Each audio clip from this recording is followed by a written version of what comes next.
was called to come in. I turned the application in and I got called in for the interview. And I was interviewed by Chief Larimore, was the current chief at that time. And very nice gentleman, very, very nice. So another day later, he called me, he said, "You've got the job." And I was like, wow. It took some of the officers a little while. They would come in, if they had to get a copy of a report or something, they would ask some of the other girls. It took them, I didn't get angry, I didn't yell at, nothing. I said, okay, no problem. I had no problem with that. But on a whole, the majority of them, they were very friendly. They were very friendly enough. Even though she's really a meek and mild and very quiet woman, she's a strong spirit.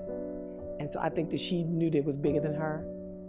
And she also knew that just because one person or one incident or something treats you one way, I can make a difference some kind of way. It was through the public when I came face to face with the Grand Ku Klux Klan member. He says, "I want a permit to march on Ellicott City." I said, okay, and he presented his card on the counter. So I in turn went on and called Sergeant Cameron. Corporal Woods was there to make them aware.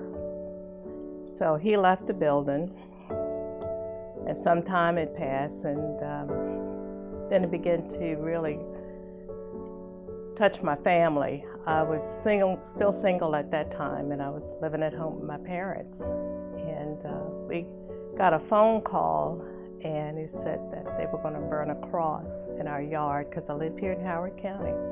And so I was thought about resigning at that point because I didn't want my family to be hurt because of me. And so then I decided, no, I'm going to stand my ground and I'm going to stay. I haven't done anything to harm anyone but to help people. And I stayed. If she have just folded and just said, "I can't do this," out of fear, that all the rest of us, any fears or any thoughts that we might not think we fit in, we wouldn't have persevered because nobody else did it before us. She's always there to remind me and others, this is exactly where you should be and why we should be here.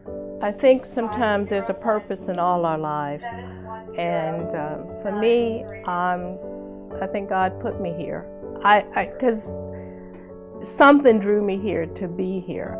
And it's a reason for it, and I know that. But it's just, I love giving back and helping. And if I can help you, we can laugh. And at this age of life, what am I going to do?